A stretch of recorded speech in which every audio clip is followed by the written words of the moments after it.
Bonjour à toutes et à tous.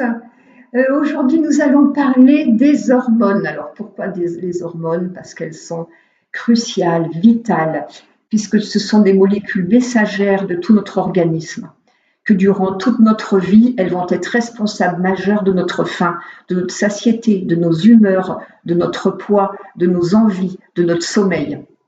Et lorsqu'elles se dérèglent, c'est tout notre corps, toute notre santé et notre bien-être qui s'en trouvent altérés. Nous avons toujours entendu dire que le surpoids est hormonal, que notre humeur l'est aussi, mais comme si nous étions les victimes de ces dernières et que nous restions impuissants face à leurs caprices. Et pourtant, il n'en est rien. Nous sommes les principaux acteurs de notre santé, de notre bien-être, de notre poids, de nos hormones. Et c'est scientifiquement prouvé. Nul besoin de traitement, de médicaments pour harmoniser cet orchestre qui peut jouer à l'unisson, ne réclamant que notre attention et une vie saine et équilibrée. Regardez entre autres la vidéo que j'ai postée sur l'épigénétique et les bienfaits d'une bonne hygiène de vie qui va régler la quasi-totalité de nos problèmes corporels et soigner 80% des maladies chroniques. Il en est de même pour notre système hormonal, réglé par nos glandes et notre système endocrinien. En reprenant notre vie en main, en mangeant mieux, avec un sommeil qualitatif et suffisant, en pratiquant une activité physique régulière, en diminuant et en gérant notre stress, tout va s'améliorer peu à peu et nos hormones retrouveront l'équilibre qui vous va si bien.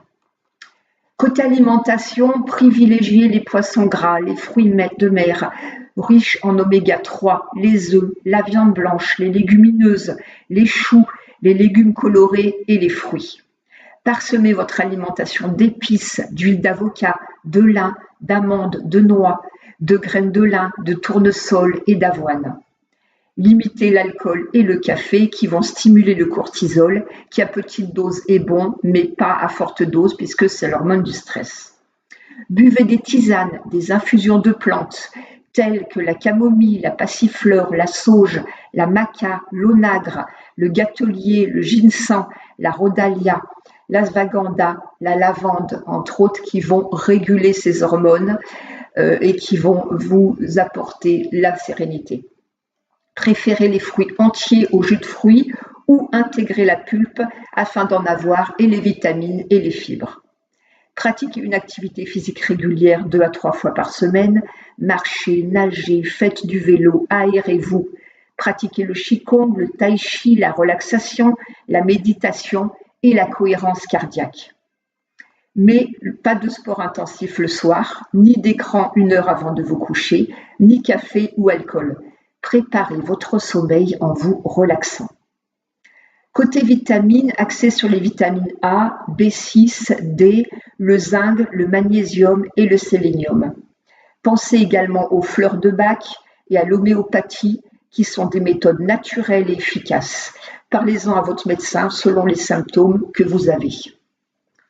Gérer votre stress et harmoniser vos hormones vous aidera à mieux dormir, à améliorer votre respiration, à tonifier votre corps, à libérer votre énergie. En suivant cette méthode simple, scientifique et efficace, vous allez rééquilibrer la progestérone, les oestrogènes et la testostérone, les hormones sexuelles, réguler le cortisol, l'hormone du stress, diminuer le taux d'insuline, réguler la mélatonine, l'hormone du sommeil, et vous allez retrouver une belle peau, libérer la dopamine et la sérotonine, les hormones du bien-être. Désormais, vous avez toutes les clés en main pour retrouver l'harmonie et le bien-être. Notre santé et celle de nos proches est si importante. Ne la négligeons pas. À très bientôt, à la semaine prochaine. Belle semaine à vous et prenez soin de vous et de vos proches. Au revoir, à bientôt.